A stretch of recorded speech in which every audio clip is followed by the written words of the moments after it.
আসসালামু আলাইকুম। প্রিয় দর্শক, বিএনপির মহাসচিব মিস্টার মির্জা ফখরুল ইসলাম আলমগীরের একটা কথা নিয়ে আজ আমি আলোচনাটা করব। আমি বহুবার এই অনুষ্ঠানে আপনাদেরকে বলেছি যে বাংলাদেশের যে কজন রাজনীতিবিদকে আমার খুব পছন্দ হয়, যাদের কথাবার্তায় আমি এক ধরনের পরিমিতি বোধ দেখতে পাই, তাদের মধ্যে যদি তালিকা করি সেই তালিকার শীর্ষে মির্জা ফখরুল ইসলাম আলমগীর ছিলেন। আমি প্রথম হোঁচট খাই যখন উনি ডক্টর মোহাম্মদ ইউনূসের সঙ্গে জাতিসংঘে যে ৬ জন রাজনৈতিক নেতা গেলেন তাদের মধ্যে উনিও যেতে রাজি হলেন। এটা দেখে আমি সবচেয়ে হতাশ হয়েছিলাম এবং অবাকও হয়েছিলাম। বিএনপি এখানে কেন যাবে, এটা ছিল আমার প্রশ্ন। এবং তারও চেয়ে বড় প্রশ্ন ছিল, যদি বিএনপি যেতেই হয় খোদ মহাসচিব মির্জা ফখরুল ইসলাম আলমগীরকে যেতে হবে কেন? যাই হোক, সেটা অন্য প্রসঙ্গ, ওই প্রসঙ্গের মধ্যে শেষ হয়ে গেছে। নানা আলোচনা হয়েছে, সমালোচনা হয়েছে, কেউ প্রশংসা করেছেন এমন আমি এখনো শুনিনি। সমালোচনায় আমি বেশি শুনেছি এবং খোদ বিএনপি অনেক নেতার সঙ্গে এই আমার কথা হয়েছে, খুব একটা হ্যাপি কাউকে আমি দেখিনি। তারপর উনি গিয়েছেন, নিশ্চয়ই নিজস্ব বিবেচনার উপর নির্ভর করে উনি গিয়েছেন, অথবা এমনও হতে পারে ওনার দলীয় প্রধান ওনাকে যেতে ইনস্ট্রাকশন দিয়েছেন, সেটা হতে পারে। আমি জানি না আসলে কি ঘটেছে, কিন্তু সাধারণ একজন মানুষ হিসাবে, দেশের একজন নাগরিক হিসাবে আমার এটা পছন্দ হয়নি। এরপর আর কি ঘটলো যে নিয়ে আজকে আলোচনা করতে হবে, সেটা হলো যে ওখানে দরকারও মনে করি নাই, কিন্তু শনিবার দিন মানে ২৭ তারিখে, গতকালকে আমাদের সময়, গতকালকে তাদের সময় আরও একটু আগে, নিউ ইয়র্কে এনআরবি কানেক্ট ডে নামে একটা অনুষ্ঠান হয়েছে। যারা নাকি বিদেশে আছেন আর কি, নন রেসিডেন্ট যারা আছেন, তাদের নিয়ে একটা অনুষ্ঠান হয়েছে। সেই অনুষ্ঠানে অনেকে বক্তব্য রেখেছেন। সেখানে প্রফেসর ইউনূস ছিলেন সেই অনুষ্ঠানের প্রধান অতিথি। উনি কথা বলেছেন। কেবলমাত্র রেজিস্টার্ড লোকে ওখানে ঢুকতে পেরেছেন যতটুকু আমি জেনেছি। তার মধ্যে প্রফেসর ইউনূসের সঙ্গে বাংলাদেশ থেকে যে সমস্ত পলিটিশিয়ান গিয়েছেন তারাও সেখানে উপস্থিত ছিলেন। এবং সেখানে মির্জা ফখরুল ইসলাম আলমগীর কী বলেছেন সেই কথাটা নিয়ে আজকের আলোচনা। তিনি সেখানে বলেছেন যে অন্তর্বর্তীকালীন সরকারের যে উপদেষ্টা, প্রধান উপদেষ্টা ডক্টর মোহাম্মদ ইউনূস, তার বিভিন্ন উন্নয়নমূলক কার্যক্রমের উনি ওখানে ভূয়সী প্রশংসা করেছেন।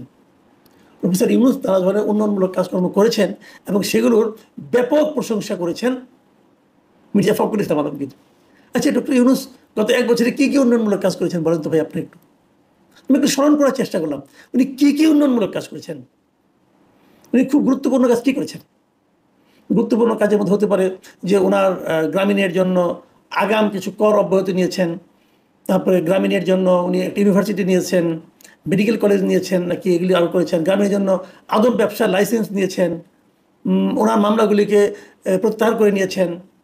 আওয়ামী লীগকে নিষিদ্ধ করে, আওয়ামী লীগের রাজনৈতিক কর্মকাণ্ড নিষিদ্ধ করেছেন। তারপরে আরও উন্নয়ন কী করলেন? আরও উন্নয়ন করেছেন, পোর্টটাকে লিজ দেওয়ার ব্যবস্থা করেছেন বিদেশি একটা সংস্থার কাছে, উইদাউট এনি টেন্ডার, কোনো আন্তর্জাতিক প্রতিযোগিতা ছাড়াই ওনার পছন্দ অনুযায়ী একটা প্রতিষ্ঠানকে লিজ দেওয়ার চেষ্টা করেছেন। উন্নয়ন আরও করেছেন, ইলন মাস্কের প্রতিষ্ঠানকে এখানে এনে তার ইন্টারনেটের ব্যবস্থা করেছেন, যেটা নাকি বাংলাদেশের অধিকাংশ গ্রাহকের মধ্যে হতাশা তৈরি করেছে। যাই হোক, সেটাও একটা উন্নয়ন ধরে নিচ্ছি। আর কি উন্নয়ন করেছেন উনি? সংস্কার নামে একটা ভজগোটো পাকিয়েছেন। উন্নয়নটা কোথায়? দেশের বেকারত্ব বেড়েছে। এগুলোর ডক্টর ইউনূসের এই সমস্ত কর্মকাণ্ডের ভূয়সী প্রশংসা করেছেন আমাদের মির্জা ফখরুল সাহেব। এবং তিনি আরও বলেছেন, আমি তার কথা একটু আপনাদেরকে পড়ে শোনাই। তিনি বলেছেন, গণতান্ত্রিক, সমৃদ্ধ এবং দুর্নীতিমুক্ত দেশ গঠন করার যে স্বপ্ন ছিল শহীদ প্রেসিডেন্ট জিয়াউর রহমানের, তার সমস্ত কথাগুলো প্রফেসর ইউনূসের কথায় বের হয়ে আসছিল, এটা উনি বলেছেন। এবং উনি আরও বলেছেন, প্রফেসর ইউনূস যখন কথা বলছিলেন আমার বারবার মনে হচ্ছিল যে আমি এদেশের স্বাধীনতার ঘোষক শহীদ প্রেসিডেন্ট জিয়াউর রহমানের কণ্ঠ শুনছি। মানে জিয়াউর রহমান যে কথাগুলি বলতেন সেই কথাগুলি যেন ওনার মুখ দিয়ে উচ্চারিত হচ্ছে। উনি যখন কথা বলছিলেন ওনার কাছে মনে হচ্ছে, আরে এটা তো আরেকটা কথা বলি, ওনার উচ্চারিত বাক্য। উনি বলেছেন, ডক্টর ইউনূস দূরদৃষ্টি সম্পন্ন, দুনিয়া জোড়া তার সুনাম, তিনি দেশকে একটি কাঙ্ক্ষিত মানে দেখতে চান। এটি শহীদ প্রেসিডেন্ট জিয়াউর রহমানেরও চাওয়া ছিল। আমি ডক্টর ইউনূসের মাঝে আমাদের দলের প্রতিষ্ঠাতা শহীদ প্রেসিডেন্ট জিয়াউর রহমানের প্রতিচ্ছবি দেখতে পাই।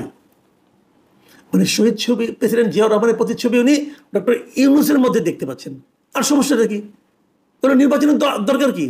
বিএনপির তো এখন উচিত হবে ডক্টর ইউনূসকে প্রধানমন্ত্রী করার জন্য আন্দোলন করা, অথবা তারা যে সামনে নির্বাচনটা করবেন সেই নির্বাচনে ডক্টর ইউনূসই তো বিএনপির প্রধানমন্ত্রী ক্যান্ডিডেট হতে পারেন। কারণ যে ব্যক্তি এই দলটা প্রতিষ্ঠা করেছে তার প্রতিচ্ছবি যার মধ্যে আছে তিনি তো তার দলের সবচেয়ে যোগ্য ব্যক্তি প্রধানমন্ত্রী হওয়ার জন্য। তারেক রহমান নয়, ডক্টর ইউনূস। কারণ আমি কখনো শুনিনি তারেক রহমানের মধ্যে কেউ জিয়া রহমানের প্রতিচ্ছবি দেখতে পায়। ডক্টর ইউনূসের প্রতিচ্ছবি দেখতে পাচ্ছেন ওনারা, এই দলের মহাসচিব ডক্টর ইউনূসের মধ্যে। মানে একটা দল, মানে আমি কি বলবো, উনি একজন রাজনৈতিক ব্যক্তিত্ব, ওনার মধ্যে উনি বিএনপির রাজনীতি করেন না, ওনার মধ্যে এরকম রাজনৈতিক দেউলিয়াত্ব কি করে ভর করলো আমি বুঝতেই পারি না। আর উনি যদি সেই রাজনৈতিক দলের মহাসচিব হন, তাহলে সেই দলের মধ্যে কি অবস্থা হলো, এ দলের সাধারণ মানুষের মধ্যে রিয়াকশনটা কি জানেন?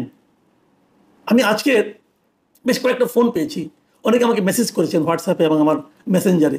তাদের এই রিয়াকশনগুলো শুনেই কিন্তু আজকে আমি এই অনুষ্ঠানটা আসলে করতে বসেছি।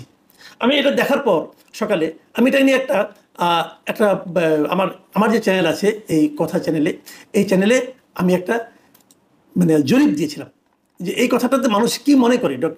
মানে মিস্টার ফখরুল ইসলাম আলমগীর এই যে কথাটা বললেন, এটা কি তার জিয়ার প্রতি ভালোবাসার প্রকাশ ঘটালেন, নাকি উনি ইউনূসের প্রতি ভালোবাসার প্রকাশ ঘটালেন, নাকি উনি নিজের দেউলিয়াত্বটা প্রকাশ করলেন? ৭৮% নিজের রাজনৈতিক দেউলিয়াত্ব প্রকাশ করলেন, ৭৮%। মির্জা ফখরুল দেউলিয়া হয়ে যাচ্ছেন দলকে নিয়ে নাকি একা একা? দেখুন এখানে প্রচুর কমেন্ট পড়েছে, এবং যে সমস্ত কমেন্ট আমি এখানে দেখেছি তার সঙ্গে যদি আমাকে যারা বিভিন্ন সময় ফোন করেছেন তাদের যে কমেন্টগুলো, আমি সব মিলিয়ে কিছু কমন কমেন্ট আপনাদেরকে আমি জানাতে চাই। যেমন কেউ লিখেছেন, দেখেন ক্ষমতার লোভ মানুষকে কোথায় পৌঁছে দেয় তার প্রমাণ এই বক্তব্য, এটি দেউলিয়াত্বের বহিঃপ্রকাশ ছাড়া কিছু নয়। আবার লিখেছেন তাহলে নির্বাচনের দরকার নাই, ইউনূসই থাকুক। আরেকজন লিখেছেন দালালি বা চামচামির একটা লেভেল থাকে, ফখরুল সাহেব কোন লেভেলে পৌঁছেছেন, আমি সত্যিই খুব মর্মাহত। আরেকটা মন্তব্য, মির্জা ফখরুলের এই কথায় তৃণমূল বিএনপিতে হতাশার ছাপ পড়েছে এবং জিয়াউর রহমানকে ছোট করা হয়েছে বলে আমি মনে করি। আরেকজন লিখেছেন মির্জা ফখরুলের এই বক্তব্যের মাধ্যমে তিনি মহাসচিবের পদের মর্যাদা হারিয়েছেন। আরেকজন লিখেছেন যে মির্জা ফখরুল ইসলাম আলমগীর সাহেবকে আমি একজন জেন্টেলম্যান লোক ভাবতাম, কিন্তু ওনার মুখ থেকে এইসব ওনার সেন্সলেস হয়ে যাচ্ছেন। যাই হোক, এই যে কথাগুলি হয়েছে, আরেকজন লিখেছেন যে ইউনূসের হাত ধরা ছাড়া তো উপায় নেই, তার জন্য ফখরুল সাহেব আবার একটু তেল মারলেন। মূল কথা হলো তাদের নির্বাচন দরকার, যার জন্য নিজের অবস্থান যে কতটা নিচে নামাচ্ছে তা হয় ফখরুল সাহেব টের পাচ্ছেন না, পরে বুঝবে ইউনূস কি জিনিস। যাই হোক, আর সমালোচনা করে লাভ নাই, আমি কেবল আরেকটা বক্তব্য বলে শেষ করছি। আমাকে একজন লোক লন্ডন থেকে আমাকে ফোন করেছিলেন। এই ভদ্রলোক মাঝে মাঝে আমাকে বিভিন্ন ইস্যুতে ফোন টোন করেন, তার নিজস্ব মতামত বলেন। উনি ওনার পিতার রেফারেন্স দিয়ে বললেন যে ওনার বাড়ি নওগাঁ।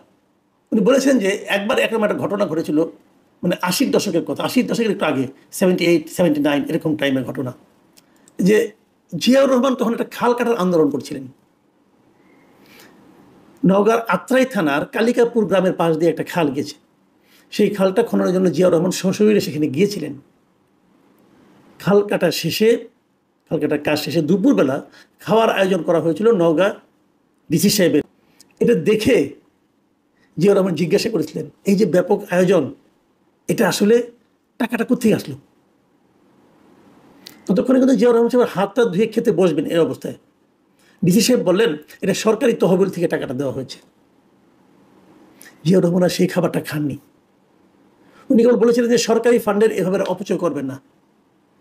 এটা হলো জিয়াউর রহমান। জিয়াউর রহমানের যারা প্রচণ্ড সমালোচক তারাও কিন্তু বলবেন জিয়াউর রহমানের সততা এই পর্যায়েই ছিল।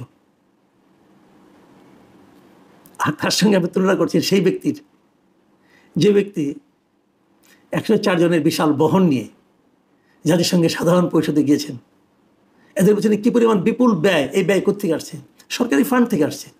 জিয়াউর রহমান যেতেন, মির্জা ফখরুল আপনি জিয়াউর রহমানের সঙ্গে মন্ত্রিসভায় হয়তো বা ছিলেন না, আমি জানি না, আমার মনে নেই।